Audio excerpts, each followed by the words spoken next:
मित्रांनो, निराधार योजनेसह राज्यातील दिव्यांग मानधन योजनेच्या लाभार्थ्यांच्या एप्रिल महिन्याच्या हप्त्याच्या वितरणाबाबत काही महत्त्वाचे अपडेट आज आपण पाहणार आहोत. मित्रांनो, निराधार योजनेच्या मानधन वितरणासाठी लागणाऱ्या सर्व प्रक्रिया 9 एप्रिल 2026 पासून ते 10 एप्रिल 2026 रोजी रात्री 9 वाजेपर्यंत पूर्ण करण्यात आल्या. यामध्ये लाभार्थ्यांच्या याद्या अंतिम करणे, त्या अपलोड करणे अशा सर्व टप्प्यांचा समावेश होता.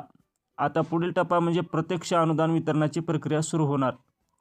मात्र मध्ये शनिवार आणि रविवार सुट्टी असल्यामुळे या महिन्याचा हप्ता थोडा उशिरा म्हणजेच 13 एप्रिल 2026 पासून लाभार्थ्यांच्या बँक खात्यात जमा होण्यास सुरुवात केली जाणार आहे. म्हणजेच सोमवारपासून निराधार योजनेचे पैसे महिन्याचे मानधन थेट खात्यात जमा होईल. तसेच 1 एप्रिल 2026 पासून राज्यातील दिव्यांग मानधन योजनेच्या लाभार्थ्यांचे मानधन हे दिव्यांग सहाय्यक विभागामार्फत वितरित केले जात आहे. तर निराधार योजनेचे मानधन समाज कल्याण विभागामार्फत दिले जात आहे. या दोन्ही योजनांमध्ये निराधार योजनेअंतर्गत 1500 तर दिव्यांग वेतन योजनेअंतर्गत पात्र लाभार्थ्यांना 2500 इतके मानधन दिले जाते. हे दोन्ही मानधन 13 तारखेपासून लाभार्थ्यांच्या खात्यात जमा होण्यास सुरुवात होईल.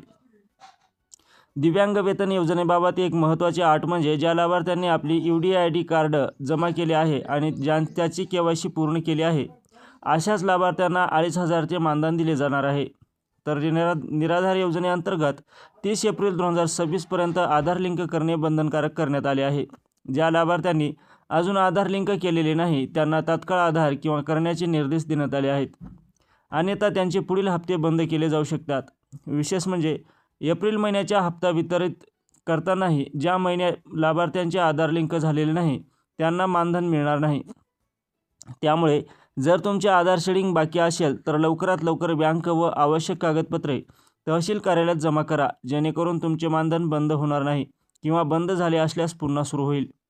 तसेच तुम्ही या योजनेसाठी पात्र आहात की नाही, तुमचा हप्ता जमा झाला आहे का याची माहिती आता ऑनलाईन पद्धतीनेही पाहू शकता.